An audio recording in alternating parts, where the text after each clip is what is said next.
Hello, नमस्कार sir. नमस्कार. तर तुम्ही सांगितल्याप्रमाणे आपल्याला कालपासून 2 दिवसापासून बऱ्याचशा जिल्ह्यामध्ये वादळी वाऱ्यांसह व जोरदार पाऊस पाहायला सुद्धा मिळत आहे. बरोबर. आणि सर त्याचबरोबर मी मागील रेकॉर्डिंगमध्ये सुद्धा म्हटलं होतं, की आपण मार्च महिन्याचा सविस्तर अंदाज घेऊया. कारण की आता मार्चची सुरुवात होणार आहे. तर आता बऱ्याच शेतकऱ्यांच्या माध्यमातून आपल्याला प्रश्न विचारण्यात येत होता, की मार्चची सुरुवात कशी राहणार किंवा मार्चचा सविस्तर अंदाज कसा राहणार? तर त्याबाबत सर शेतकऱ्यांनी एक सविस्तर अपडेट द्यावी सर आता. मार्च महिन्यामध्ये तसं 15 तारखेपर्यंत फारच पाऊस नाहीये हो. आणि आता हे जे वातावरण आहे हे पण 2च दिवस आहे, आज आणि उद्या. हं, हं, हं. काही जिल्ह्यांमध्ये आज उद्या म्हणजे लातूर, नांदेड, हो, धाराशिव हो, किंवा यवतमाळ हो, यांच्या हो. दक्षिणी भागात थोडा पाऊस होईल बरोबर सर. 2 दिवस. नंतर काय पावसाची शक्यता नाहीये. बीडच्या पूर्व भागामध्ये, परभणी, हो. हिंगोली, जालन्याच्या काही भागात थोडा 2 दिवसाचं वातावरण आहे. हां, हां, हां. त्यानंतर हे वातावरण उघडण्याची शक्यता आहे, कारण कुठलंही मॉडेल त्याला सपोर्ट करत नाही आता. हो, बरोबर सर. पुढे झालं मग मार्च जसा सुरू होईल हो. तसा मार्च पहिलं अंदाज म्हणजे उन्हाचा कडाका वाढणार आहे हां, हां, हां. आणि मार्च मध्ये 40शी पार तापमान जाण्याची शक्यता आहे. 40ची पार. हां, हां. हो. आणि त्यामुळे आपल्याला या वर्षीचं तापमान रेकॉर्ड ब्रेक करणारं असणार आहे महाराष्ट्रामध्ये सुद्धा. हं, हं, हं. तर त्याची सुरुवात मार्च पासून होईल. हो. 48°C रेकॉर्ड बापरे! यावर्षी उन्हाळा करणार आहे. हां, हां, हां, हां. आता ते भारतात कुठे होतंय ते माहित नाही. हो, परंतु 45°C पेक्षा जास्त तापमान हो. विदर्भामध्ये नोंदलं जाण्याची शक्यता आहे यावर्षी. हां, हां. आणि याची सुरुवात आता मार्च पासून होते. हो. त्यामुळे याचं गांभीर्य सगळ्या शेतकऱ्यांनी घेणं आवश्यक आहे. बरोबर सर. शेती व्यवसायावर या उष्णतेचा परिणाम काय होतो? हो. तर जे उन्हाळी पिकं असतात, याला बरोबर. पाण्याचा पुरवठा जास्त करावा लागतो. हो, दुसरी गोष्ट टोमॅटो सारखं पीक असेल उन्हाळ्यामध्ये, हो. तर त्याच्यावर सुद्धा परिणाम होतो, फळबागांवर परिणाम होतो बरोबर सर. आणि मग त्याचा विपरीत परिणाम झाल्यामुळे मालाची क्वालिटी घसरण्याची शक्यता असते. हो, हो. दुसरी बरोबर. गोष्ट जवळपास पहिले 2 आठवडे कोरडे असण्याची शक्यता आहे. हो. दुसऱ्या आठवड्यामध्ये मात्र पावसाचं अनुकूल वातावरण तयार व्हायला सुरुवात होईल हां, हां, हां. आणि शेवटचा आठवडा जास्त पावसाचा असू शकतो. जसं आपण सांगितलं होतं फेब्रुवारीचा शेवटचा आठवडा पावसाळी राहील. बरोबर सर. तसंच मार्चचा सुद्धा शेवटचा आठवडा हा वादळी पावसाचा, गारपिटीचा असण्याची शक्यता आहे. हो, बरोबर सर. आणि त्याला जोडूनच एप्रिलचा पहिला आठवडा देखील गारपिटीचा असणार आहे.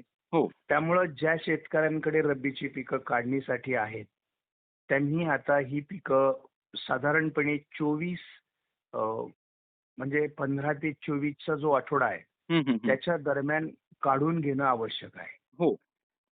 म्हणजे 24 तारखेपासून तर 31 तारखेचा जो आठवडा राहणार आहे, हो. या आठवड्यामध्ये मला असं वाटतं की अवकाळी पावसाचा प्रभाव वाढणार आहे हो. आणि त्यामुळे शक्यतो शेतकऱ्यांनी रब्बीची पिकं हातात घेणं आवश्यक आहे. बरोबर आहे सर. त्यामुळे हा अंदाज शेतकऱ्यांच्या दृष्टीने फार महत्वाचा आहे. हो, हो. कारण बरोबर आहे. आपण वर्षभर मेहनत करतो. अतिवृष्टीमुळे आपली खरीपाची पिकं गेलेली आहेत हो.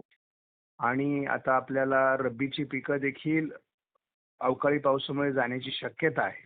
बरोबर सर. कारण शेवटचा आठवडा मार्चचा आणि एप्रिल हा अतिशय ऐन वेळेस होणारा पाऊस आहे की जेव्हा रब्बीची सगळी पिके काढायला येतात.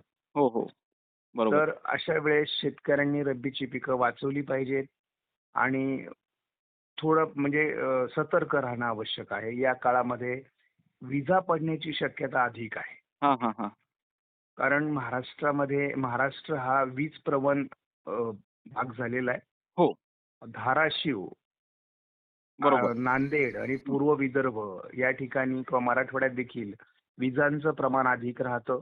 हो, हो. बिहार, छत्तीसगड आणि महाराष्ट्र हो. हे 2-3 स्टेट असे आहेत म्हणजे झारखंड पासून बरोबर. 4 राज्यांमध्ये आपल्याला गेल्या काही 10 वर्षामध्ये आपण रेकॉर्ड बघितलं हो. तर विजा पडण्याचं प्रमाण वाढलेलं आहे. हो, हो. अवकाळी पावसाचं प्रमाण वाढलेलं आहे. बरोबर. तर या ठिकाणी आपल्याला दुहेरी काळजी घ्यायची आहे.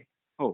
जेव्हा पावसाचं वातावरण तयार होईल तेव्हा शक्यतो उघड्यावर शेतकऱ्यांनी कामं करू नयेत, जनावरांना उघड्यावर बांधू नये बरोबर. आणि झाडाखाली थांबू नये. ही काळजी पावसाच्या काळात घेतली पाहिजे. ती बरोबर सर. आता ह्या 2 दिवसात सुद्धा आणि पुढे जेव्हा हे वातावरण तयार होईल तेव्हा देखील. बरोबर आहे सर. त्यामुळे शेतकऱ्यांनी आपली रब्बीची पिकं वाचवणं, मार्चच्या पहिल्या 3 आठवड्यात सगळी पिकं काढून घेणं हो. आवश्यक आहे. हाच मार्चचा महत्वाचा अंदाज आहे. बरोबर सर. आणि सर गारपिटीची शक्यता राहणार का मग 15 ते 31 तारखेच्या दरम्यान मार्चमध्ये? मार्चच्या शेवटच्या आठवड्यात काही भागात गारपीट होऊ शकते. हं. एप्रिलमध्ये गारपिटीची शक्यता जास्त आहे. हो का? बरं सर, तुम्ही मागील अंदाजामध्ये सांगितलं होतं. तुम्हाला माहीत आहे की तुमचा जो अंदाज आहे म्हणजे सविस्तर अंदाज पूर्ण महिन्याचा आपण आपल्या चॅनलच्या माध्यमातून देत असतो. आणि बरोबर. मागील जो अंदाज दिला होता तुम्ही म्हणजे फेब्रुवारीचा सविस्तर, तर त्याच्यामध्ये तुम्ही सांगितलं होतं की शेवटच्या आठवड्यामध्ये पाऊस आपल्याला जोरदार पाहायला मिळेल आणि काही भागातनीच पाहायला मिळेल हे सुद्धा तुम्ही सांगितलं होतं. तर त्याचप्रमाणे पाऊस सुद्धा झालेला आहे. तर शेतकऱ्यांच्या बरोबर. माध्यमातून आपल्याला जो मुख्य प्रश्न विचारण्यात होता की ते तुम्ही जे अंदाज देता तर तो एवढा परफेक्ट आणि एवढा बरोबर अंदाज कसा काय देता? नाही, आता आपला अंदाजच मॉडेल बेस आहे हो. आणि आम्ही अभ्यास करताना अनेक मॉडेल अभ्यासतो, पण देताना मात्र जे भरवशाचे मॉडेल असतात बरोबर सर. त्यांच्या आधारावर तो अंदाज देतो. हो. त्यामुळे ते अंदाज जुळतात. बरोबर आहे सर. आणि सर एक मुख्य प्रश्न विचारतो मी, की आज आपल्याला बऱ्याच भागातनी ढगाळ वातावरण चांगलंच पाहायला मिळत आहे. तर आज आणि उद्या कोणकोणत्या भागात पाऊस राहण्याची शक्यता आहे सर? आज आणि उद्या धाराशिव, लातूर, बीड, परभणी, हो.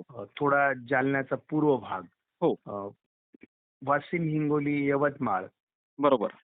वर्ध्याच्या काही भागामध्ये आणि नांदेडमध्ये हो. काही भागात पाऊस होईल बरोबर. असा अंदाज आहे आज आणि उद्या. बरोबर आहे सर. त्यानंतर पाऊस उघडेल. हो. मात्र त्यानंतर आपल्याला ऊन पाहायला मिळेल 15 दिवस. हो, हो. हो. आणि सर तुम्ही 2026चा जो अंदाज आहे ते शेती माझी एक प्रयोगशाळा या चॅनलच्या माध्यमातून प्रसिद्ध केलेला आहे. तर आता जे दुसरा अंदाज आहे म्हणजे मान्सून 2026चा दुसरा अंदाज हे कधी प्रसिद्ध करणार आणि तुमच्या चॅनलविषयी सुद्धा शेतकऱ्यांना सांगावे सर तुम्ही? शेती माझी प्रयोगशाळा हा माझा मुख्य ऑफिशियल चॅनल आहे. या चॅनलवर जवळपास 2,14,000 सबस्क्रायबर आहेत बरोबर सर. आणि या चॅनलवरून आपण 2026चा पहिला अंदाज दिलेला आहे हो. आणि आता दुसरा अंदाज आपण 1 मेला प्रसिद्ध करत असतो. कारण तोपर्यंत स्कायमेट आणि IMD किंवा आंतरराष्ट्रीय संस्थांचे अंदाज येत असतात. हो, हो. बरोबर. तरी देखील आपण मध्ये-मध्ये या चॅनलच्या माध्यमातून काही व्हिडिओ देत असतो. हो. आज देखील आपण साधारणपणे करंट स्टेटस काय आहे सगळ्या घटकांचं जे मान्सूनवर परिणाम करतात, बरोबर. त्याचा व्हिडिओ आज संध्याकाळी आपण देणार आहोत. बरोबर म्हणजे सर. साधारण तो पण व्हिडिओ शेतकऱ्यांनी बघितला पाहिजे की त्याच्यातून आपल्याला अंदाज येतो हो. की नेमकी हवामानात काय बदल झालेत. बरोबर सर. आणि सर शेतकऱ्यांना तुम्ही थोडक्यात काही नियोजन करण्यासाठी सांगणार आहात का या पुढील 2 दिवसासाठी? नाही, 2 दिवसासाठी नियोजन नाही सांगणार मी, पण 15 दिवस जे आहेत मार्चचे, हो. हे तुमच्या कामाचे दिवस आहेत. वेळेत कामं उरकून घ्या. आता तोंडाशी आलेलं पीक गेलं तर तुम्हाला ना सरकारी अनुदानावर भरोसा ठेवून उपयोग आहे. हो. कारण नुकसान हे आपलं होतं आणि नुकसानाच्या प्रमाणात नुकसान भरपाई मिळत नाही. बरोबर सर. त्यामुळं आरडाओरड करण्यापेक्षा आपण सतर्क असणं आवश्यक आहे. बरोबर आहे सर. आणि सर तुम्ही शेतकऱ्यांना मार्चचा सविस्तर अंदाज दिल्याबद्दल धन्यवाद सर.